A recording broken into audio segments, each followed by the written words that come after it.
After 6 rounds and past halfway into the season, we are yet to see a repeat winner. As you would expect, this has placed an emphasis on consistency for the championship. Smith's 6 straight top 5 finishes ensures that he holds the points lead over the other 5 winners. But at Pocono, there's no place to hide. The tricky triangle needs practice, versatility, and a head on a swivel. So will JR manage to be the first to repeat, or will we get winner number 7? We'll find out soon as we get ready to watch round 7 of the PRL NASCAR Cup Series, and you'll see it all live here on the Global SimRacing Channel. Hi, I'm Joe Peak, and with me in the booth is Christian Challoner. Behind the scenes is our director, Sean Crackers Ambrose, and is using cameras provided by Dougie Beard. Christian, Pocono gets to see the real Cup cars racing here this weekend, but some of our viewers might not follow American Oval Racing, so why don't you give them the rundown on Pocono? Yeah, this is a pretty different oval, I suppose we could say, as it's known as the Tricky Triangle. 3 different turns here, 2.5 mile track, so pretty long track, one of the absolute longest they'll run on. First turn, 14 degrees of banking, really fast. Second turn, 8 degrees of banking, also really fast, but tricky as the run goes on. And then finally, we got a really long, low banked 6-degree corner for the end of the lap. We'll be doing 55 minutes or 45 laps here today. And now we'll hand over to the lap guide.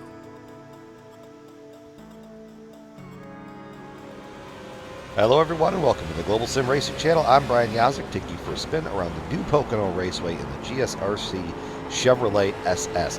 So without further ado, here we go, getting her wound up off of turn 3 down the front stretch for your hot lap. The new Pocono is very smooth and very, very fast. You're going to be sailing off into the corner at about 205 here, so it's really going to be crucial to hit your braking mark. I like to use that cone, that last one cone on the wall. Get in the car, low down here to the bottom, let it rotate, grab third gear, especially on the hot lap, let the thing build up some momentum and grab high gear right at about the exit of the corner there. Down the long pond straightaway we go, down into turn 2, once again using about that one cone on the fence there. Bring the left sides right down to that yellow line, swinging it back out. Pocono is a very momentum-based track, so keeping your rhythm is absolutely crucial to its success. Down here into turn 3, let it really float down there, let the car rotate, pick up the gas, and then find that yellow line once again. Drive it straight off of the corner, bring it out towards the fence. Now, as the run progresses here, you could see guys move all around a pace depending on weather and setup and all of that. So here in turn 1, we're going to take a little higher lane. Try to avoid the bumps like I didn't do right there.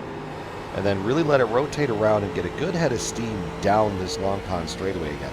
That higher lane could help you defend a run from the bottom, or just allow you to set up a pass for turn 2. Turn 2 is going to be much of the same. Drive it in, find the yellow line here with your left side tires, and drive it straight out of the corner, setting up your entry to turn 3.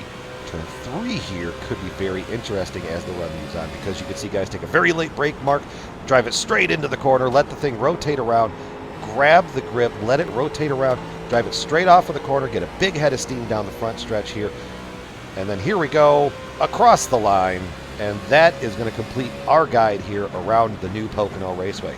I'm Brian Yazek. Enjoy the show.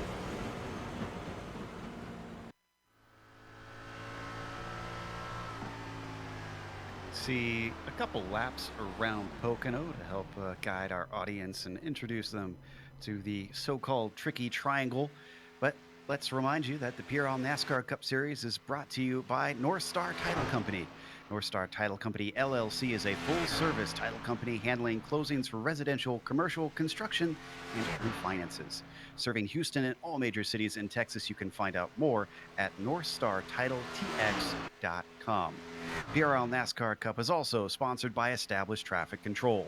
Founded in 2005, Established Traffic Control is a leader in traffic control and traffic safety in the state of Pennsylvania through maintaining great relationships and providing exceptional customer service. In addition to being able to provide all you need for traffic safety, ETC also makes custom signs. From street signs to company logos and everything in between, these custom signs make great gifts and wall decor. You have a design, ETC can make it. Shipping is available. For more information, visit establishedtraffic.com or email Brendan Chatley at bchatley@establishedtraffic.com.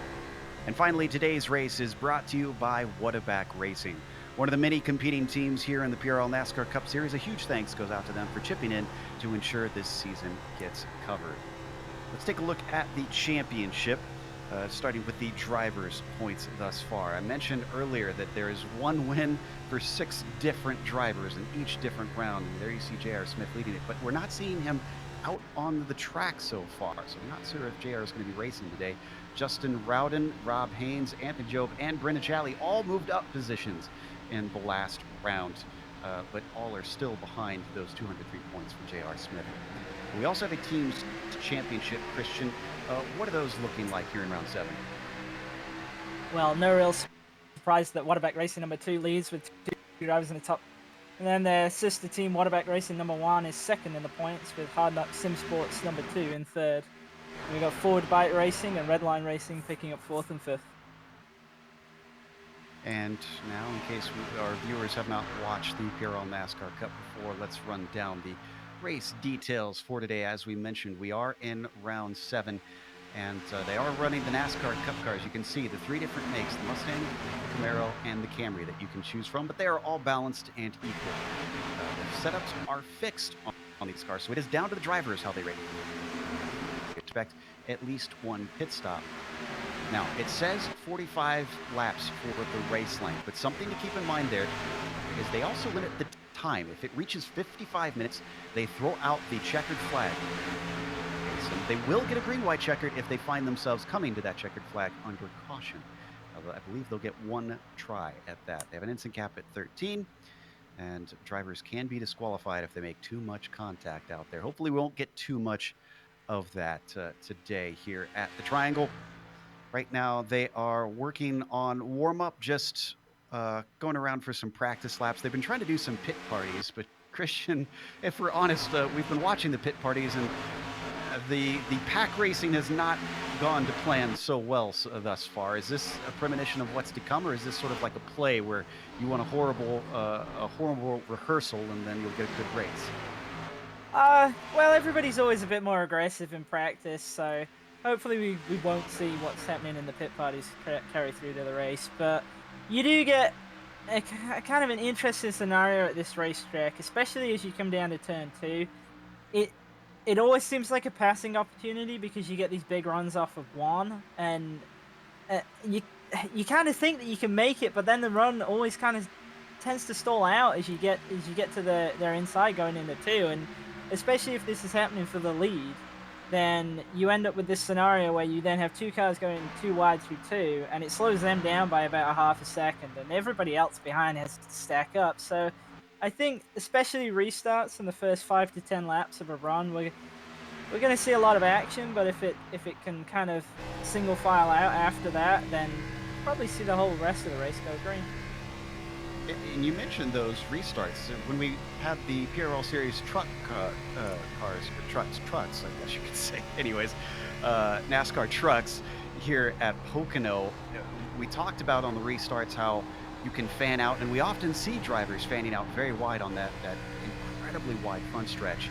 And yet, in the truck race, they tended to say too wide all the way down into turn 1. They seemed a little timid about fanning out. Do you expect the same with the new package they have on these Cup cars? Are they going to tend to try and stay in line on the restarts, or do you expect them to use up the width of the track? It really depends on what end of the field it is, to be honest. I feel like everybody at the front will tend to stay 2 by 2, but we might see some guys nearer the back attempt a 3 wide move, especially on the top coming off of 1 to get a big run down the straight. We won't really know until we have the first start, I guess, but it will probably set the tone for the rest of the restarts, whatever happens there. Certainly could be the case. We've started qualifying now. They get 5 minutes and 2 laps to try and set their best lap, but they each get the track to themselves with pointing out. So nobody really has to compete or worry about stealing a draft off of someone. We'll see how everybody fares. Taking a look at the weather, as very obvious from our pictures, it's quite overcast, but the track conditions don't seem all that cool for such cloudy weather, Christian. I'm a little bit surprised that the track temperature's this high. Yeah, they made a couple of changes, I believe, to how the whole overcast and mostly cloudy weather systems work in one of the previous updates, and I think that's resulted in slightly higher track temperatures than we're used to in these conditions. That said, though, 87 Fahrenheit for track temperature is it's pretty cold. So I wouldn't be surprised if we see people easily able to run flat out here, at least for a lap. All right, we'll see if anybody is able to, but they're just starting their first timed laps for a number of these drivers. We got to wait about 50 more seconds before we find out who is going to be able to get a good one on the first lap. Let's watch Richter, the number 51, to see how he fares. Is this a track where the first lap is the one you want to go for, or is it a momentum track where the first one's just kind of getting the car wound up and you got to go for the second lap? Really depends on if you can complete 2 laps at full throttle. If you can just about manage one flat out, but then the second you can't, then it really comes about nailing that first lap. But this track's it sounds strange, but with the lower power, higher downforce car, hitting your line extremely precisely and correctly has almost become even more important now, because you don't have the power to overcome any mistakes you might make, because turn 1 and turn 2 are practically flat out with really only a lift in 3. So sorry, on screen, we just saw Richter mess up lap 2. He did put it on pole in his first lap, so he can't respond to anybody who comes around and goes faster next time through. But currently, our provisional pole is the number 51. I'm sorry there, Christian. No, you're good. I was watching that as well. I think he tried to hold it flat coming through 1 on his second lap, and he just didn't have the grip to do it. So it'll be interesting. If anybody can manage that, then they'll probably have a good shot at the pole. Rest of them coming around for that second lap. Who's got a good one the next time through? Bradley Hawley is not faster. See, looks like Mitchell Clark, as he comes across, he does not go quicker on his second lap. What about Mike Caterino? He sits in P5. His second one also slower. I'm starting to see a trend happening. Yeah, it looks like that first lap was really where you had to nail it right. There's quite a big field spread as well. I think that's pretty natural for this track, with 1 being as long as it is, and 2, like I was saying, you make even the slightest mistake, and especially if you make that mistake down in turn 1, that really ruins your lap and any subsequent attempts, really, because it just carries all the way around. Even halfway through turn 3, if you made a mistake in turn 1, you're still feeling it. Now I'm seeing Anthony Job, who's currently sitting in 3rd, abandoning his second lap. He's not even going to cross the line to try it. He comes on in as we get a few more cars coming through. We've got about half a dozen that are yet to take a lap. This is Charles Sumner, who is one of those drivers yet to put one down in the number 98. Farland comes across for his second lap. He's one of the few to manage to go about 0.2 faster, and that bumps him up to 14th on the grid. This is Holden getting ready to take lap number 1 in the number 70 car. Is he going to have enough time to complete? 30 seconds. He's just coming onto the front stretch right now. I think he's good. I think he'll be okay here. He won't get a second lap, mind you. And that is good enough for 18th place for Craig Holden. Sumner is just going to squeak across the line in time to get his 1 lap in. He actually did run the first lap, but he must have touched the wall. Ooh, Sumner up to 3rd. Great lap from the number 98. What about Thomas? Another one coming across for a single lap, 20th place. That is going to be it for everyone. Nobody else able to get a time in, and our grid is set for today.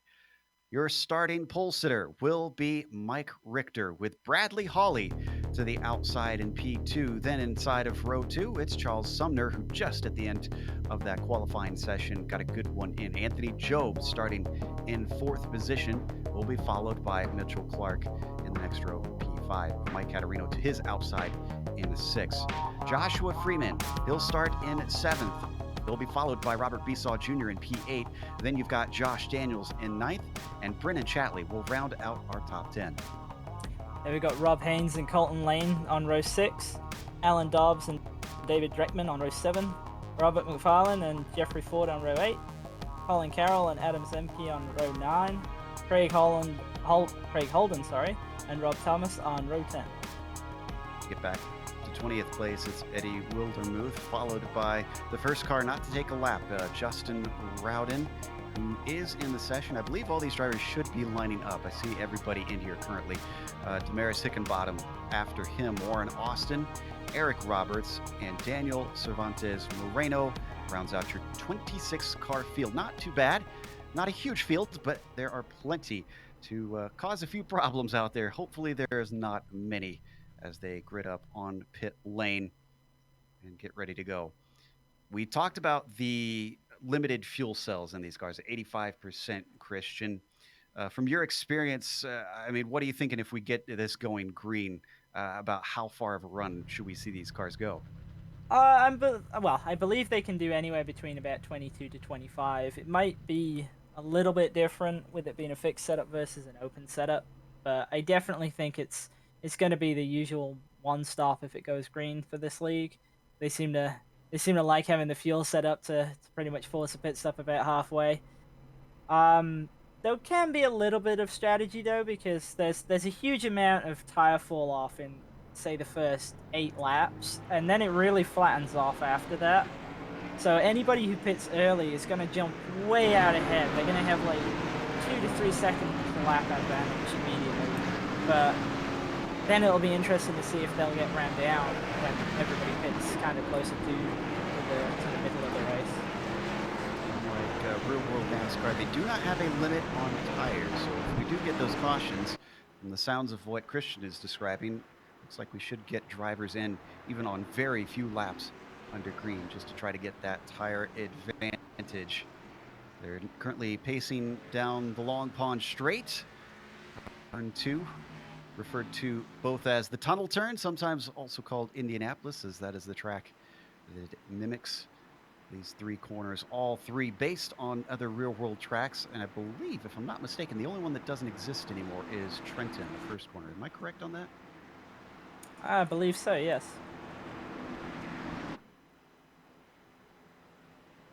So as we come down out of turn 2, getting ready to go green for hopefully 45 minutes of racing. We'll see if they manage that or if we get stopped by the 55 laps. Last week, very flat circuit at New Hampshire.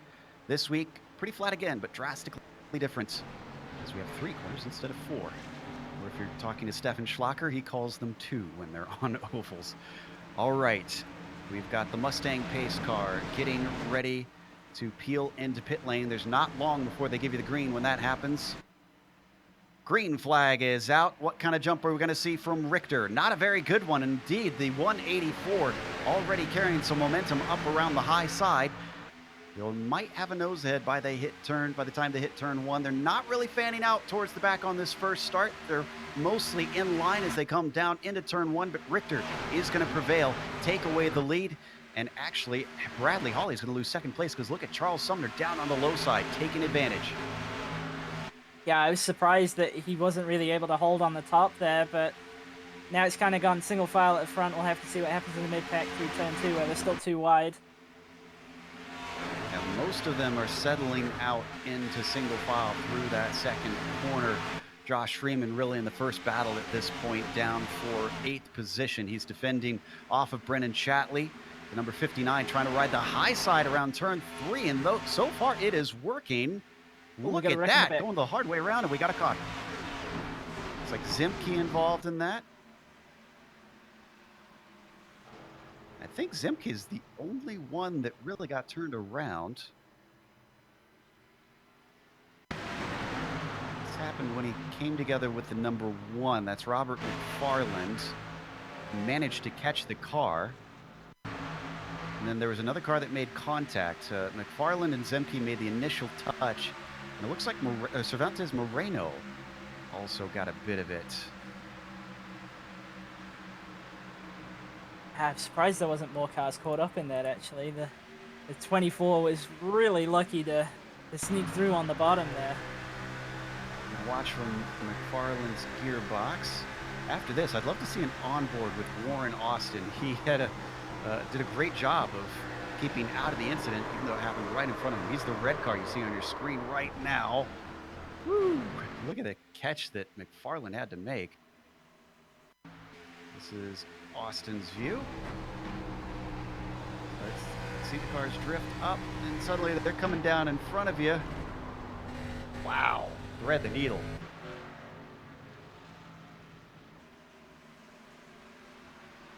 Didn't even complete lap 1, unfortunately, for the cars. I wouldn't think we'd come in for pit stops on this one, Christian, would we? We might see a some couple fakers. at the back come down. On that incident though, I think what happened was the one car checked up a bit more than Zen, and they just kind of concertinaed up there. It's unfortunate for that to happen so early on in the race, and I'd like to say I think he just got caught out by that. All right, Dreckman is in, as you would expect. McFarland coming in for some repairs. Wildermuth decides he's towards the back. He's going to take his pit stop. Eric Roberts as well. Zemke and Craig Holden are your 6 drivers that elect to come on in. Zemke's got substantial rear damage. I think he might kind of be done for the day, or at least consigned to running in the back. Yeah, they have no spare car. We didn't mention that. These drivers, if they run into damage, are not going to be able to pop a new one out on the track. And is this, especially with the new aero package, is keeping very clean bodywork on the car going to be critical to your lap time? It's always been critical at Pocono. Places like Pocono, Auto Club, Michigan, all of the 2 and longer mile tracks. Yeah, they're super critical on aero. You can't have that much damage and really still run on pace, unfortunately. That's a significant hamper for the likes of Zemke this early on. No cars a lap down, so it should be a relatively short caution here to start the race. Certainly not the way that we wanted to start. It looked good in the first few corners, just that third turn that seemed to have finally caught the field out. On the positive side of things, though, with this quick yellow right near the beginning, taking out a couple of laps, does open up a couple more opportunities for strategy. It'll still be a one-stopper for sure, but now there'll be a bigger window in terms of what you can do, so it's not all bad. That's true. That's a good way to put a positive spin on it as the lights go out on the pace car and our drivers start to get doubled up. Richter will have the front once again, but Charles Sumner now in second place. But he'll be on the outside where Bradley Hawley was before. Will it be a reverse situation where Hawley can manage to get inside of him and take that second place back? Job didn't change positions. He'll continue to restart in P4 where he was at the drop of the green. Yeah, it is tricky, especially with the outside lane to really get going and match the leader into one. I think if you can hang on the right rear quarter of the leader coming off of the corner, then you have a shot to do something down the straightaway, getting into 2. But if you can't stay there, then yeah, it's the outside lane on the restart is not the place to be. We'll see how they handle it. Coming down that long pond straight behind the Mustang pace car. Big thank you once again to our 3 sponsors, Star Title, Established Traffic Control, and of course Whataback Racing for coming on board to make sure we get to watch this round here in Pennsylvania. 4 laps in if you're just joining us for round 7 of the PRL NASCAR Cup Series. We're getting ready for the first restart on lap 5. We didn't even make it to the start-finish line on the first lap under green before we got the caution. But the racing was mostly clean through much of the field. There's just a small touch towards the back that put us under this yellow once again. So they come out of turn 3. Mike Richter, not the greatest of launches last time.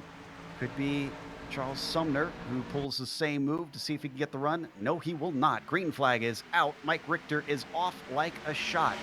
Sumner does not go down to cover off the inside line. Bradley Hawley starting to fall back a little bit as Anthony Joe gets pegged in just behind those 2 in 4th place. They swing it into turn 1 for the first time. Charles Sumner trying to use that high line to good effect, seeing if he can get the shot off the corner, and I think he's got it. Got a 3 wide in the back, just in route and in the middle. Here's where we're seeing them fan out down the backstretch as everybody tries to find their place. A little bit of 2 wide into 2 between Clark and Job. Clark's going to come out on top of that one. He takes the 4th place away from Anthony.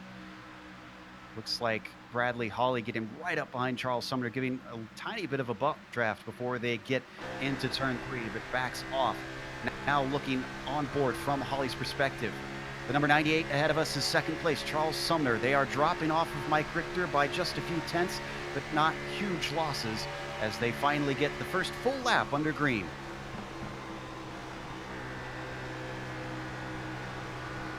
Clark is certainly ready and eager to take some places. He took a look to the inside on 3rd place Bradley Hawley. Didn't quite work out. In fact, he loses a spot down the long pond straight due to a loss of momentum. Instead, Anthony Joe getting that 4th place back, tries to come down. Oh, that was a little tight.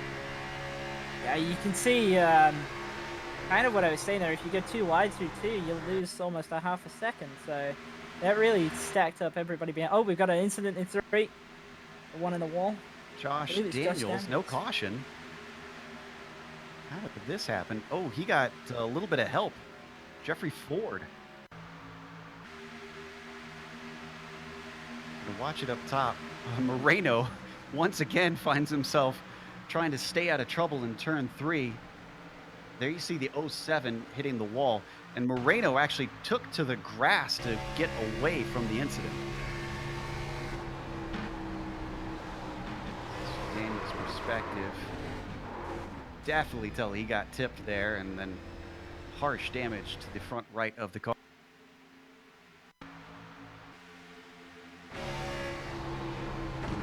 Moreno got touched last time in this very corner. He goes, not again. Has to We've save got another it. in the wall in 3. It's a big wreck, actually. The yellow's out. As we come back live, that is Dreckman. And, oh, goodness. Adam Zemke in the 3rd corner do not like each other. Oh, here's what's interesting. Okay, so this starts with Dreckman, and just horrible luck for both Zemke and the number 1. Remember, he was the one involved in the contact before, McFarland. They came together for a second time, but this time, I can't put this one on McFarland. He just was at the wrong place at the wrong time as Zemke tried to take avoidance maneuvers. Yeah, I'm surprised that turn 3 is being the problem corner, to be honest. I really thought it'd be 2, but it seems like the incidents have moved around this year. So we got a little bit of green flag racing, but once again, we are under caution. Both Zemke and McFarland had to come into the pits immediately to get more repairs. Those two have certainly had a few bruises and were only on lap 8. So it doesn't bode well for the rest of their race. Mike Richter, for those wondering, is still our leader. Hawley's still in 2nd and Sumner in 3rd, so no changes there. Fully expect we'll see everybody come down pit road here. Find out in just a moment. Everybody kind of staying low. I think you're right. Doesn't look like anybody is going to try and fake out and get track position. Everybody streaming on in. Pool is open, and it is free swim.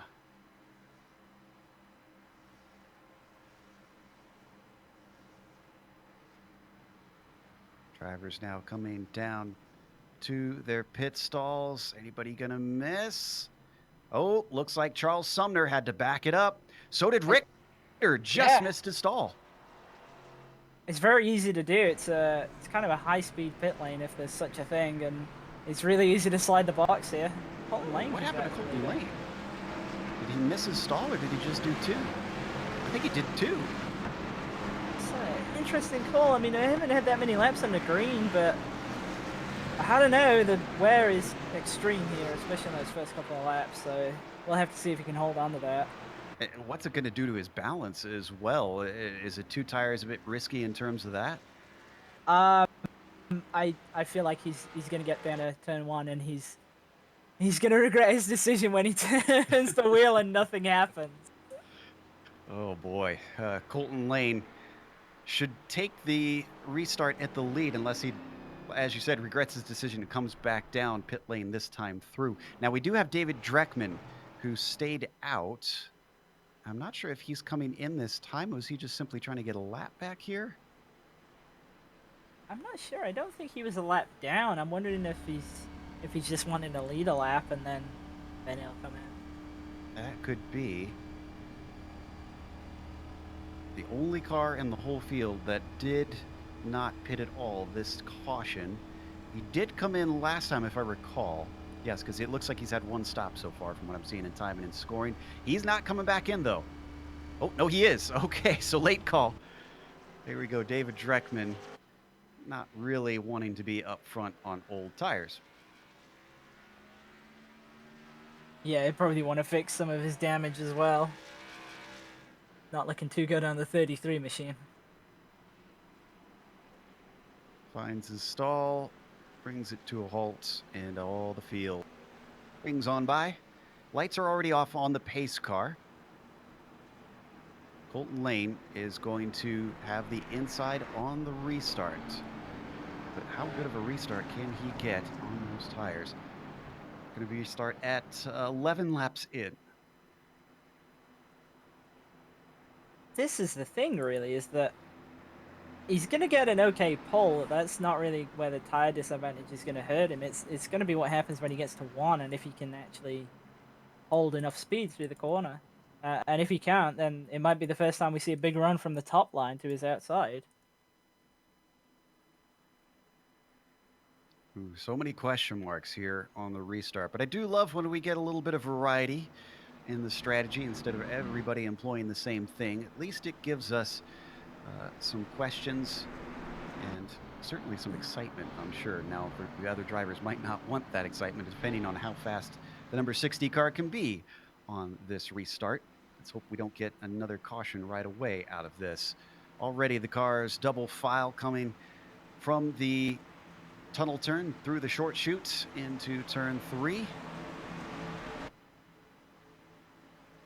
And I'm seeing 2 cars still in pit lane. Dreckman, one of them, still taking those repairs. Adam Zemke has been in pit lane for multiple laps and is still taking his repairs. Otherwise, we've got 24 cars running. So with Mustang pace car now ducking into pit lane, Colton Lane has control. Green flag is out. He actually gets a decent run and gets out ahead of the number 184 of Bradley Hawley. Now it's all about whether he can maintain enough speed through 1 to still have the lead by the time he gets to 2. We'll see here. They duck down into the first corner. Bradley Hawley staying behind him, not getting the best of runs. Now the momentum is starting to pick up. Oh, but look at the block. The number 60 covers off the middle of the road. 184 decides to run with it and just pushes him along the backstretch up to turn 2. Side-by-side action back for 4th. That's Rob Haynes and Anthony Job there, Christian.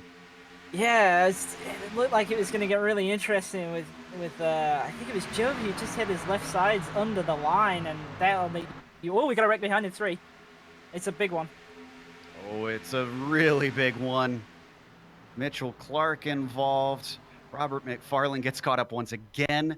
Hickenbottom is in there. Alan Dobbs. At least about 8 cars. Let's see who started this. I think the 22 of Dobbs getting tipped by Clark in the 42.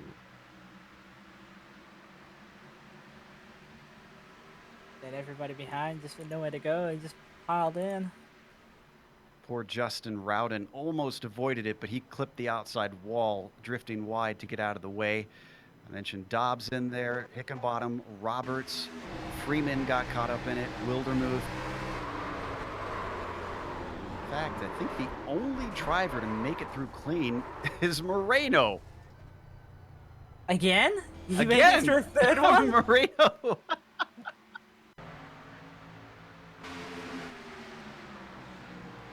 I believe that Moreno is going to have a class after the race on turn 3 wreck avoidance.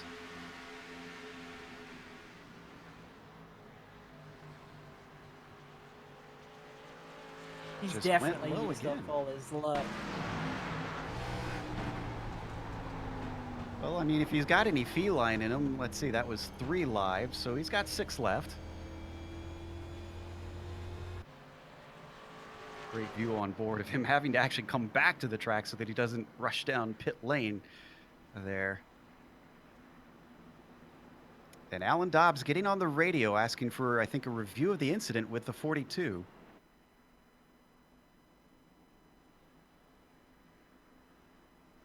Already getting a little bit of tempers up. We've got a little bit to wait here, and we just had some pit stops, so I don't believe we're going to have them this time by for most of the field. We're going to take a quick break here on the Global Sim Racing Channel. We'll come back with more racing here in round 7 of the PRL NASCAR Cup Series.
we are getting ready to restart here as we come down after, I believe, our third or fourth caution. I'm already losing a little bit of count here.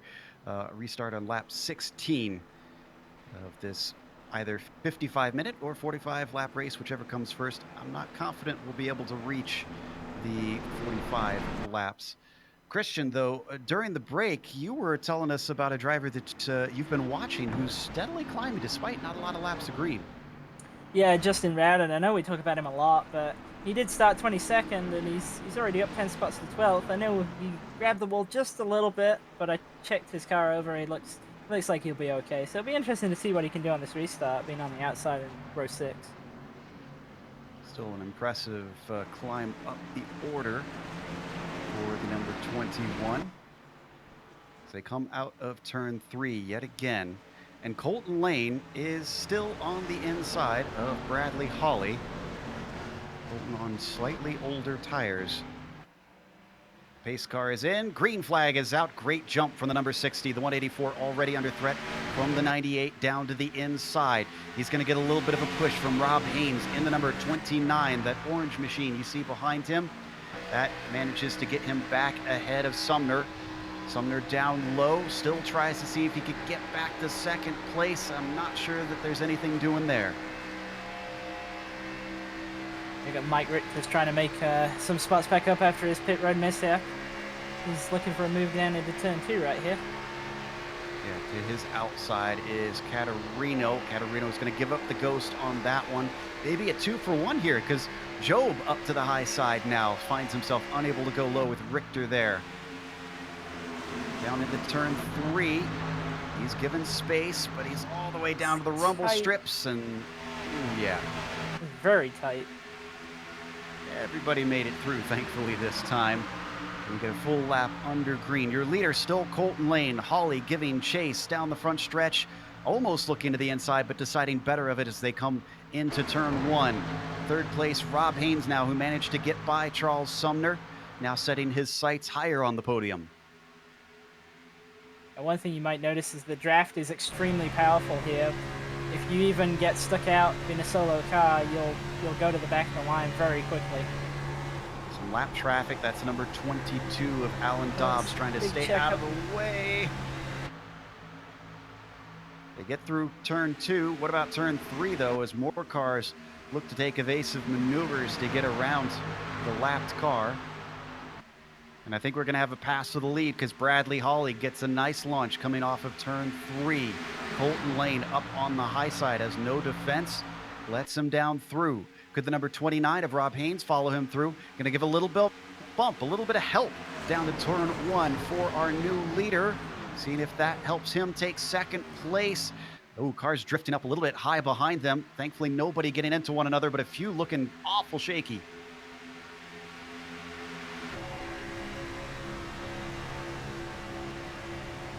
Good run for the 60 on our leader of the 184, Bradley Hawley, but he didn't take it, stayed behind. Oof, car's disappearing back there. Yeah, Rowden started blinking whilst he was 3 wide. That was a good job by everybody to not have a big wreck there. Rowden now finds himself back in 10th because of that. He pulled off the racing line to try to get out of everybody's way. Now he's back up high. That's going to force Mike Caterino to go low to try and get around him and crack into the top 10. Just ahead, you could see that Jeffrey Ford is going to try and put one on Mike Richter, but the shallow line into turn 1 doesn't pay dividends at first. It's off the corner that he does well, and we got a wreck in front of them. Colin Carroll down to the inside, and there's the caution.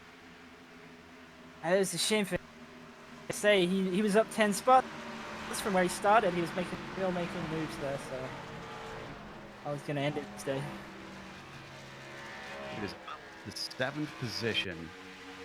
It looks like, as we watch on the replay, it's Anthony Job that he gets into. Does Job actually himself catch the wall? I believe he did, but we'll have to check. Ever so slightly.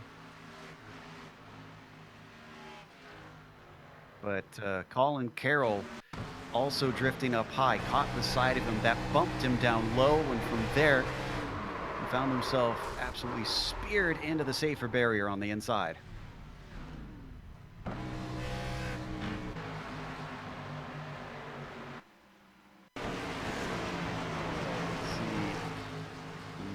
shot at Joe. I'm pretty sure that he did touch. Just brushed it. Yeah, it's just enough there to slow you down, and the two car had such a big run that kind of wasn't really anywhere he could have gone there. He's just so close, and as soon as you get tagged down at the bottom like that, there's nothing you can do. Now that Bradley Hawley's taken the lead, we come back live. He's going to be up at the front this restart, depending on what they do for the pit stops. I believe everybody will pit because we're on lap 20, and there'll be a couple more laps on the yellow here. So I think if everybody pits now, they can definitely get to the end on fuel. So I fully expect we'll see everybody pit. So that was a really good move by Colton Lane to take 2 tires there. It's been a huge gain for him. Yeah, and here we were doubting him slightly, but he's made good on it. So as they come through turn 3, base car leading them to that pit entry, Bradley Hawley guides them down into the pit lane, and I'm not seeing anybody staying high quite yet. See one car out. That is Alan Dobbs, just trying to get a lap back. Looks like Zimke as well, and Mitchell Clark. All cars a lap down except for Mitchell Clark.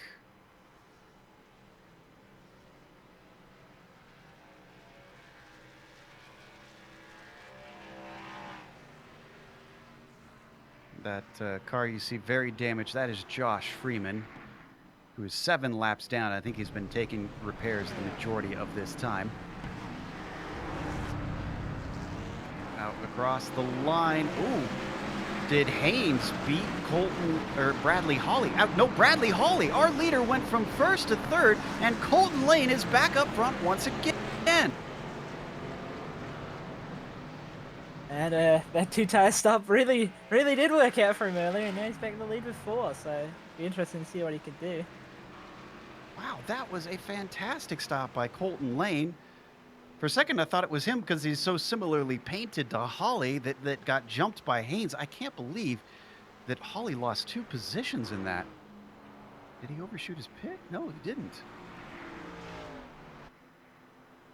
Let's see the replay on Haynes exiting pit lane. Looks like we jumped a little far back here. Just gets him at the cone. So this shuffles things around. Mitchell Clark, as we mentioned, stayed out, but I have a feeling that he's going to duck in this time by because he's on 7-lap-old tires. Colton Lane will be our new leader. Rob Haynes will be restarting in 2nd. Bradley Hawley will be 3rd. There goes Mitchell Clark, indeed.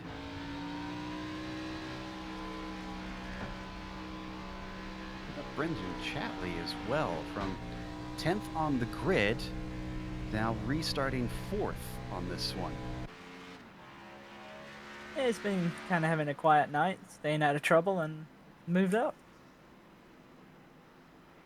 Very few drivers have completely stayed out of trouble from what we've seen so far, as evidenced by our shot of the pit lane.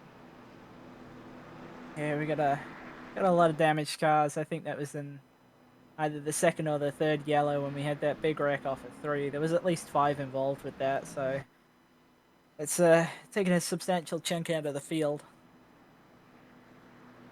Adam Zimke is out at the front of the train, but he is getting his lap back, so the number 12 should circle back around and come to the tail of the train.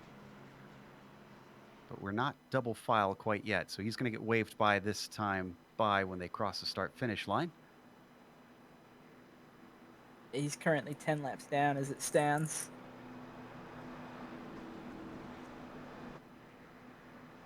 I'm trying to see. Looks like we have a few cars that are 1 lap down. Thomas, Dobbs, Carroll. Josh Daniels was 1 lap down, but it looks like he's retired the car. Everybody else is multiple laps down and essentially just out there riding, hopefully looking to scalp some positions. I mean, with how many incidents we've had so far tonight, Normally I'd be saying, well, 10 laps down, there's no chance, but there's every chance of gaining a good number of positions, it seems.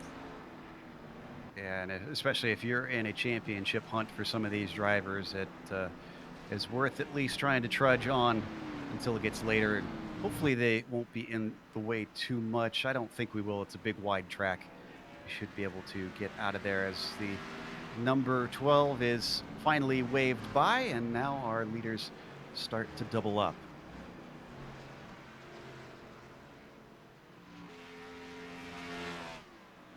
How are we doing on time here?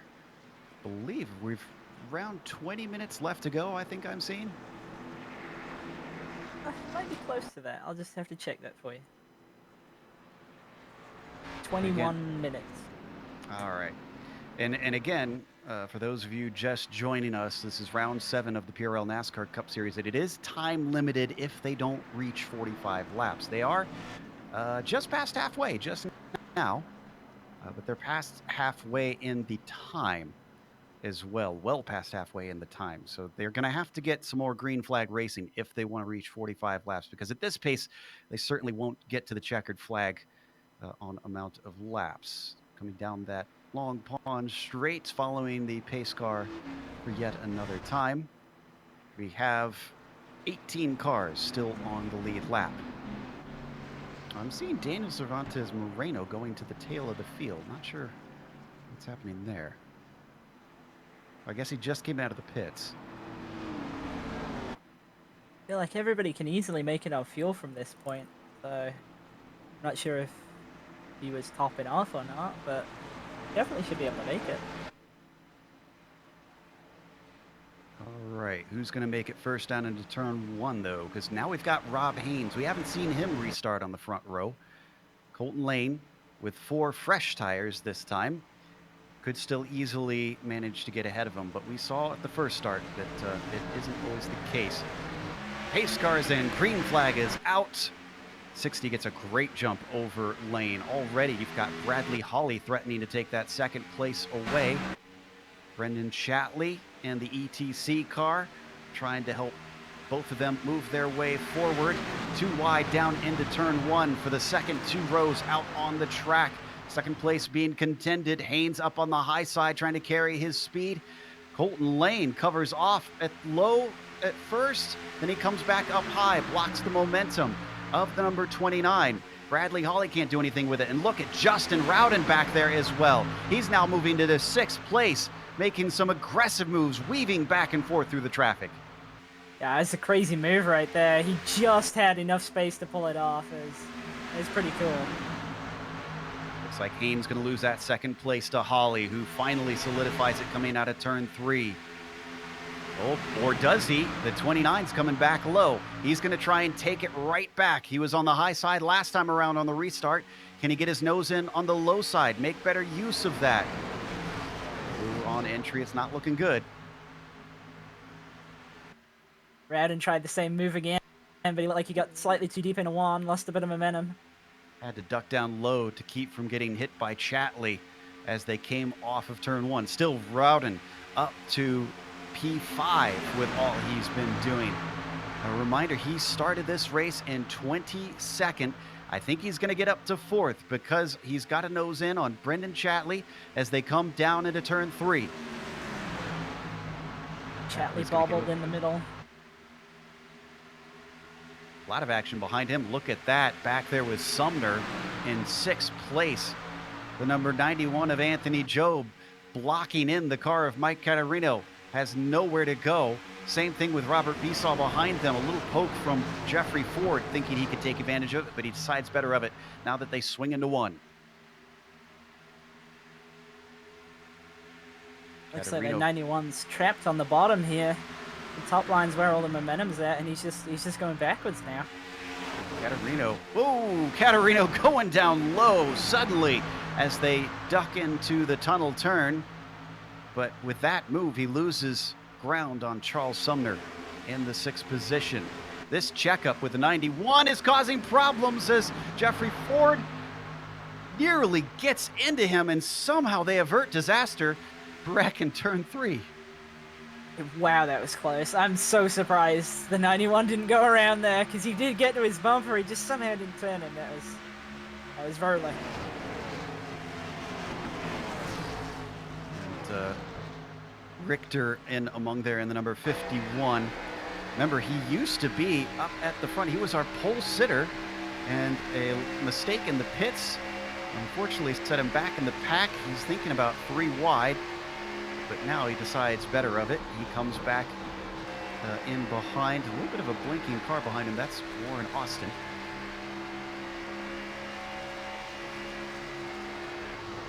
This is all happening behind our leaders, which are actually incredibly close on track. They're being led by Colton Lane. Bradley Hawley is in second. Rob Haynes has dropped back to third. And then Justin Rowden, who has climbed all the way through the field, is in contention for a win. We're getting some green flag racing here. This is good news for the 21. Yeah, it's probably what he wanted to see, really. He's finally been able to get those last couple of spots that the yellows were sort of stopping him from getting, and he's definitely in the lead fight here. A little bit of help from the 184 on the number 60. Continuing to shove down the long pond straight. These 4 have broken away from 5th place by a long margin. It is nearly a second back to Brendan Chatley.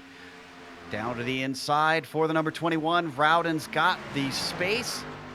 Looks like Haynes is going to still try and run it around the outside, and he keeps the speed, but so does the 184. Bradley Hawley carries the momentum down the front stretch and across the line. Already got a nose ahead by the time they hit turn 1.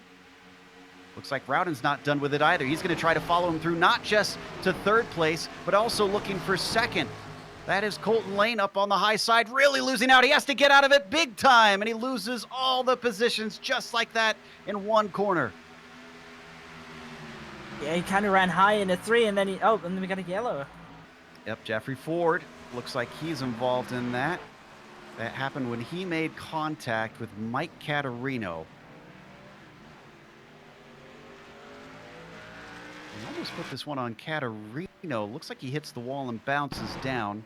Poor Hickenbottom is caught up in it almost blamelessly. It's not the first time tonight we've seen that, where a car gets in too deep into one and has to check up on exit and catches out everybody behind him. This is Caterino's perspective. Let's listen.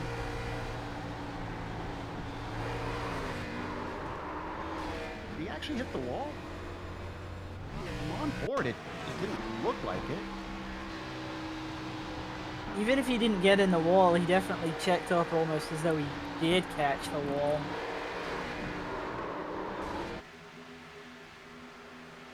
You can see the melee that ensued afterwards. Whoa, who was that ducking high?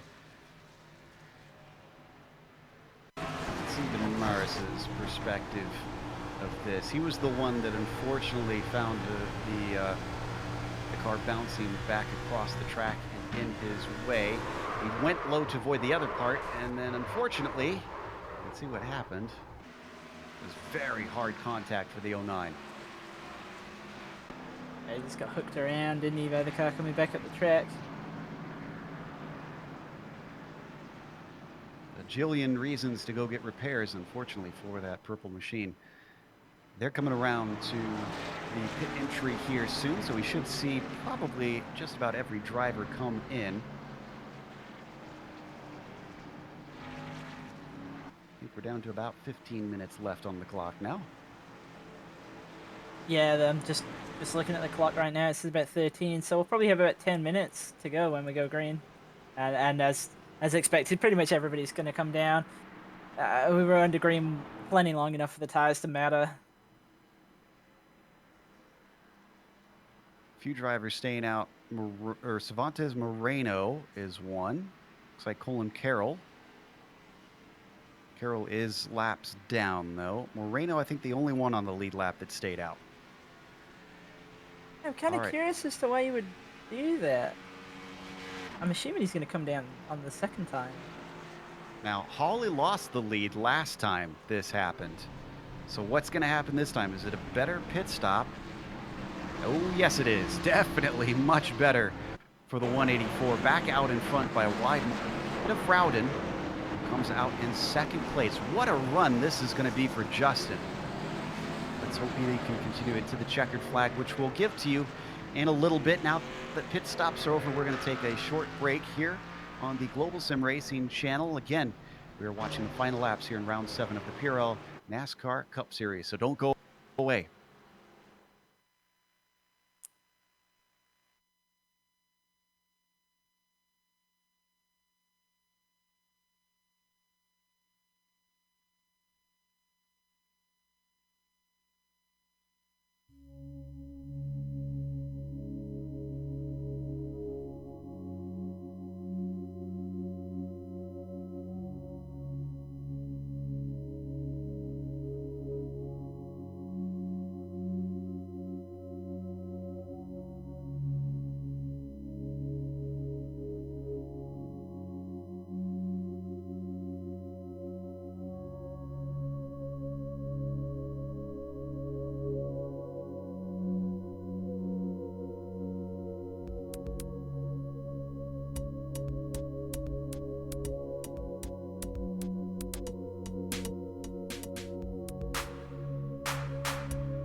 Welcome back to Pocono Raceway. We are looking at the final laps here of the PRL NASCAR Cup Series Round 7.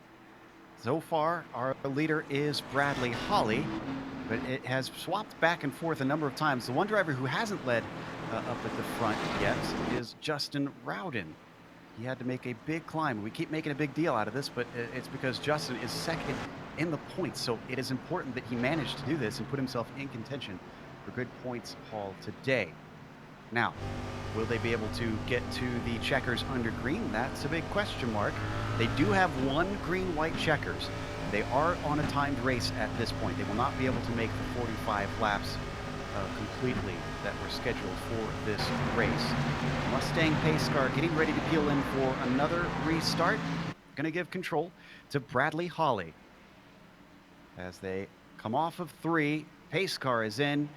Green flag is out. This is a great start from Justin. Look at the number 21 staying right up beside the 184. He timed that one perfectly. Can Bradley Hawley fend him off through the first corner, or is the outside lane going to offer him a chance? They almost bang doors as they go into there. Just a little nose ahead now to the deep blue Bradley Hawley.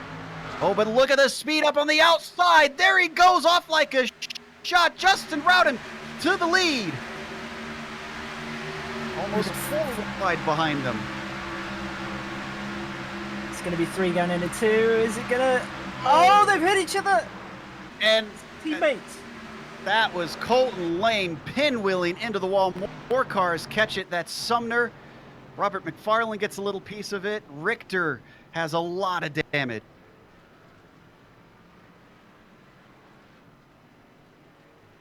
So this all started with Lane. Richter definitely was one of the worst of that.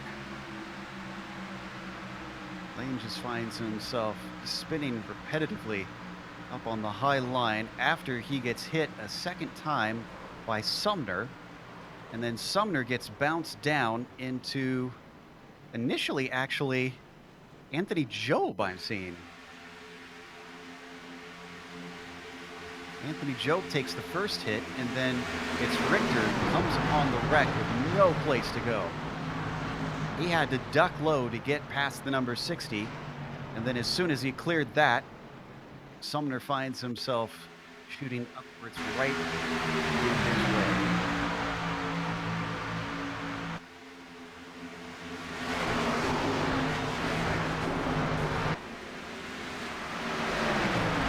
There's your first wreck in turn 2, Christian. Yeah, I'm surprised it's actually taken us that long to get that. I thought that turn 2 would actually be the dangerous corner, not really 3. We've seen a lot of wrecks in 3, and again some off of 1 with people grabbing the wall, but I thought turn 2 would have the most wrecks for kind of what we saw there, where you got 2 and 3 wide going into the corner, and it just never really works. But the reason that all happened is actually because Holly caught the yellow line in the middle of 1, and it really slowed him down. And that's how Rowden was able to get that huge run off the corner and take the lead. But it also checked everybody behind and kind of forced the 3, almost 4 going into the corner.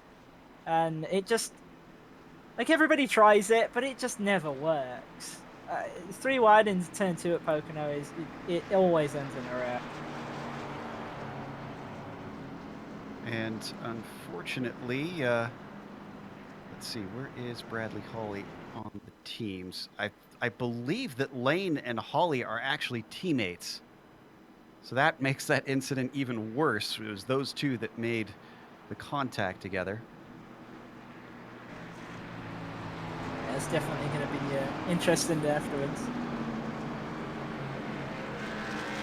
And we didn't show the contact in replay. Let's see if we can pull that out. Yep, I can confirm those two are her teammates. Post race is going to be a little awkward.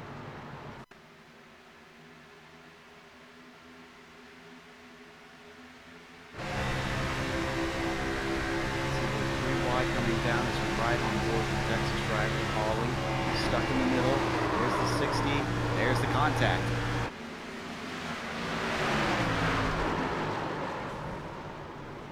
Hawley was able to continue in 3rd place after that. That does lose him the position to Brennan Chatley. And now Justin Rowden up at the front. Yeah, I feel like this is going to turn into a either a 1 or a 2 lap shootout here, because we've got 3 minutes left on the clock. I think you could be right. Now, Rowden, let's see, did he finish 2nd last race? I'm trying to look up the stats. I believe he did after we had that altercation with the leaders at New Hampshire. You're right. Yeah, that's true. Forgot about that moment that we had. Very exciting finish there at New Hampshire. But Rowden, obviously going to be eager to be the first driver to take 2 wins out here. Actually, where are our winners in this field? Rowden is one of them. Does Chatley have one? Chatley does not have one. So Chatley could be our 7th different winner if he could get up there. Bradley Hawley does have a win. So does Rob Haynes. Chances are stacked against us getting a 7th winner. But the way things have gone today, I think all bets are off. Yeah, no, I definitely wouldn't want to say, oh, Rowden's definitely got this. I feel like he does, but yeah, with how the rest of the races has been going, I don't want to say for sure. We're hearing 3 to go at the line, and they are not double file yet. So that would make a 1-lap shootout? I think so. Which we can't. Even if that. Which, if we do get a 1-lap shootout, they can't have another caution. It'll just be a sprint to the finish. If you thought the drivers were aggressive before, get ready for that. I kind of hate to put a damper on all that, but there's only a minute left on the clock. I'm wondering if this actually might be done now. Remember, they're supposed to do a green-white checker, so I do believe they should get 1 restart here. And if that is the case, then it will be 2 laps. And they can get a caution, and if that's the case, it will be over. All right, hopefully we get the lights off on the pace car this time.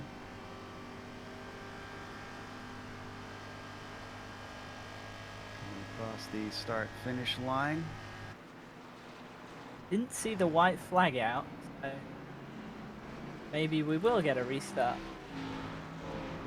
I think we will. Lights are off on the pace car. Is that Richter still continuing?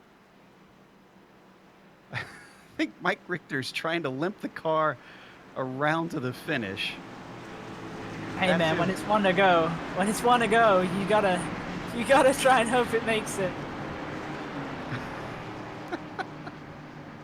This is the Earnhardt method, you know, get out of the car, see if it's still drivable, get back in and drag it to the finish line. Pretty much. Does it still run? The answer is yes. We're still in the race. I like that flow chart. We'll have to make that one for our fans. They are double file, and it is going to be to the outside of Justin Rowden. Now, we are getting the final lap. So we'll have to watch and see if we get the checkered flag. We'll know once they get onto the front stretch if they're going to give us the checkered flag this time, or if this next lap around will be the final lap. We've had this problem before where things were awful close and it was hard to tell. We're pretty sure this is a 1-lap shootout, though. Yeah, it looks like it'll be 1. The pace car lights are off, so I expect we'll be going green. That or it'll be the most disappointing restart ever because it'll just be a couple feet to the line. Not sure if iRacing can do that. I hope that it can. Same. I want to see at least 1 lap of racing. Okay, what's going to happen? Everybody hold their breath. Justin Rowden accelerates away as we get the green flag. It is indeed white flag lap this time by now. It is a sprint to the finish. We cannot have any cautions from here. Justin Rowden drifts back up high. He got a good jump on the restart. Looks like Brendan Chatley getting a big shove from behind. That is Haynes trying to give him some help. Bradley Hawley is down to the low side. Can he stay off the yellow line this time through? Yes, he does, but he also doesn't quite have the momentum. Instead, it is the high line with Haynes helping the ETC car of Brennan Chatley trying to get up to the back of Rounda to take that win away, to give Chatley his first one. He gets the yellow line a little bit. That costs him so much momentum. And instead, now Haynes is looking to the inside, coming into turn 3. But up ahead of them, it is Justin Rowden looking to be the first repeat winner of the season. It took until round 7, but it is the number 21 who takes victory here at Pocono. Drag race for second, but I think Chatley just held on. Oh, we got wrecks happening after the flag now. I think that's after the start-finish line, though. Yes, it is. It was Rob Haynes and Brennan Chatley who were just having a little bit of fun, I think, post-race. Well, that was an exciting finish to a slightly caution-filled race, but it brings us to the end of the race coverage and the start of the post-race, where we're going to take a quick break, have the upcoming races here on your screen, and then after that, we'll have the unofficial results as well as driver interviews, so stick around.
That was our race here at Pocono that we just watched. We return once again after witnessing round 7. It is Justin Rowden who is our victor and our first driver to take 2 wins in the season. Brennan Chatley followed him home in second. He tried oh so hard to take his first win, but not too bad for him coming from 10th on the grid. Rob Haynes as well, 11th to 3rd, same amount of positions gained. Bradley Hawley has got to be the really most disappointed one. He was on the front row. He has to settle for 4th in the end. Robert Besaw Jr. gets a 5th position. Then it's Anthony Joe finishing P6. Warren Austin, 24th. He didn't get a lap time in and then came home 7th. Damaris Hickenbottom, despite all of his damage that we saw, he got 8th. Robert McFarland finishes 9th, and Eddie Wildermuth gets a top 10. We got Craig Holden. He managed to get up 8 spots to finish 11th. And Mike Caterino going the opposite way, going from 6th down to 12th. Charles Sumner kind of had a similar night, sort of involved in a couple of those incidents near the front, went back to 13th. We got Alan Dobbs. He's kind of, I feel like he was a little bit anonymous tonight. He came home 14th. Then we had Daniel Moreno. He was avoiding everything out there. He came home 15th. And then 16th, we got Mike Richter. His engine didn't make it. He did blow up on the last lap. And then Colin Carroll, he was having a great run and just kind of got caught out by one of those incidents off of one. He comes home 17th. We got Rob Thomas in 18th, and Colton Lane having a contact with his teammate coming home 19th, and Joshua Freeman 20th. From there, we're getting into the DNFs. Unfortunately, Ford in 21st, Emke 22nd. Then David Dreckman, who we saw have some severe problems, finishing 23rd, but still seeing the checkered flag amazingly. Mitchell Clark in 24th, Josh Daniels 25th, and then Eric Roberts. I think he might have been a did not start because I'm not seeing any laps for him. So let's go to our post race interviews, starting with our race winner, Justin Rowden. As I said, the first driver to manage to get 2 wins on the season. Justin, you finally broke the streak. You are our first repeat winner, and it is here at Pocono. How does that feel? It feels awesome. I love Pocono. It's one of my favorite tracks, so I knew coming into this race that I have a pretty good chance if I could keep my car clean. Now, you had to try and maximize your points with J.R. Smith not showing up and you chasing him in the championship, but you didn't get a qualifying time in, curiously. What happened there that caused you to not put one down? And then what did that do to your mental state coming onto the grid? The weather for this session, I got into the server real late with no time left in practice, really, so I wasn't sure how the car was going to handle if we got a long run. So I really wanted to kind of put myself in a position where I could ease my way up through the field as opposed to potentially being a roadblock up there. So, I kind of just wanted to go to the back and make sure I stay out of harm's way. I know that's kind of an oxymoron because that's where everything happens, but I would rather get taken out in somebody else's mishap than be the guy that tears up a whole bunch of cars. Well, I'd say you did a really good job of that, considering you not only managed to do that, but you took the victory. And it didn't take you all that long. After the first few cautions, suddenly, when we were on break, Justin points out to me, wow, or Christian points out to me that Justin has jumped up a number of positions and you became a real talking point there. How did you make up so many in those first few cautions? It was hard because so much of it's momentum based, and if the guy in front of you checks up, you lose a run and can't make a whole lot happen. So a lot of it was luck. A lot of it was guys in front of me, falling off, wrecking, picked up a few spots that way. But mostly just trying to pick the right line, knowing where to be and who's going to go and who's going to get stalled out, and using the draft and just kind of using all the tools available to try to pick them off. Well, again, congratulations. This might just give you the points lead with JR not showing up today. It was an excellent victory from 22nd. Yeah, thank you guys. Justin Rowden, our winner, as Christian Challoner has Brendan Chatley, second place. Yeah, Brendan, it looked like you were having an eventful night tonight, but came home second. You must be pretty happy with that. Yeah, I would have been happy with the top 5, and then saw Brad get loose and everybody check up, and had that run down there on the Long Pond Straight. And unfortunately, Colton and Brad got into each other there, tried to leave them enough room. Yeah, I mean that was just an unfortunate incident. Really, we saw you had a big run. I mean, you went to the bottom and take it 3. You're in the safest spot, being on that last lap to challenge Justin, or were you just really focused on holding on to second? So me and Rob and Colton and Brad were all Whataback told Rob I want him on my bumper to push me there on the last restart, but I got a terrible jump that I wanted to be next to Justin coming out of 1. I felt like if I would have been next to him coming out of 1, that I probably would have won, because I felt like I was pretty strong there on the outside, holding cars down from making a pass. So better restart would have helped. Yeah, I mean it's difficult to get that though, especially starting second. I think actually Justin was the only person who really made that work all night. So I wouldn't kind of beat yourself up too much about that. I think it was still a great run by you, and you must be happy in terms of points for this race. Yeah, I came in 5th in points, so this definitely helped, and got Rob up there as well. So my teammate JR unfortunately has missed the race due to college orientation, but hopefully he can come back strong and rattle off another couple wins. Let's hope so. You got anyone you'd like to give a shout out for? Yeah, I'd like to thank my family business, ETC, North Star Title, and all the guys at Whataback Racing. All right, thank you, man. Good to chat to you, and congrats on the second again. Thank you.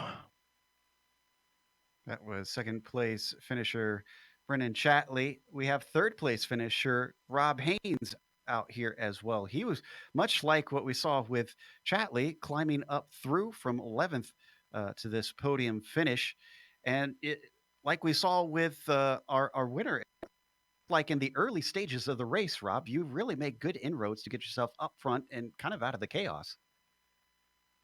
Yeah, that's what I tried to do, Joe. Just hang around that top 5 somewhere and try and bring it home somewhere in there. A lot of mayhem tonight. A little bit disappointed in the racing. Hope the fans enjoyed when we were racing. But car ran good tonight. Made some good pit calls and got out in some good spots there. And I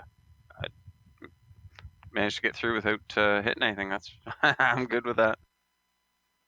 Now, before the race, Christian was predicting a lot of incidents in turn 2, and it wound up being turn 3 was the hot spot. In fact, we only had one real wreck that we saw in turn 2. Was there any particular spot that you felt the car was kind of loose and hard to handle? Did turn 3 seem like one of those? Yeah, I think turn 3 is the challenge coming out. I mean, you carry so much speed through the tunnel turn, and then you get into 3, and if you cut in too early in these cars, you tend to push up against the wall, and you can't. It's sometimes it's a little bit hard to control that with a throttle. So yeah, that's a trouble spot on the track. Well, that explains why we saw so many wrecks coming through that corner. Next round, though, at least that we are covering, you guys are going to Michigan. Actually, let me double check to see where you guys are going without us being there. But in the upcoming rounds, how are you feeling about the approaching? I am hearing Michigan is the next one. Yes. How do you feel about that one coming up?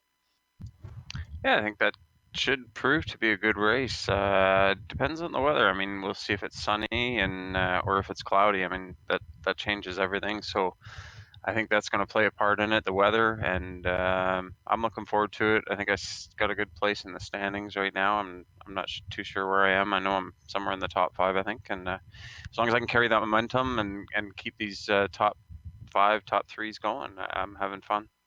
All right, to double check the schedule, it is Watkins Glen, actually. That Oh boy. Yeah. So hope you've brushed up on your road racing skills. Again, thanks for joining us. Is there anybody you'd like to thank before we let you go? Yeah, of course, you guys at GSRC and PRL, Precision Racing League, for putting on this series. This is fantastic. We do have some good racing, and we've got some good guys in here, and we'll get it together. And Watkins Glen it should be fun. I think we'll go caution free there because that's usually how that track runs, and you just have some local cautions. But thanks to Whataback and my teammates. Good run tonight. Not kind of the racing we all wanted to see, but we'll get there. Absolutely. That was our third place finisher, of course, Rob Haynes, taking a podium today and collecting valuable points. The next race, Watkins Glen, but we are not covering it. We will be back from Michigan, though, just because we have obligations with the majors next week. Sad that we won't be able to cover the road races. That should be a fun one. But regardless, we're excited to get to cover what we can here for the PRL NASCAR Cup Series. And as that is our last interview, we're going to close up with a big thank you to our 3 sponsors today. Again, that is North Star Title.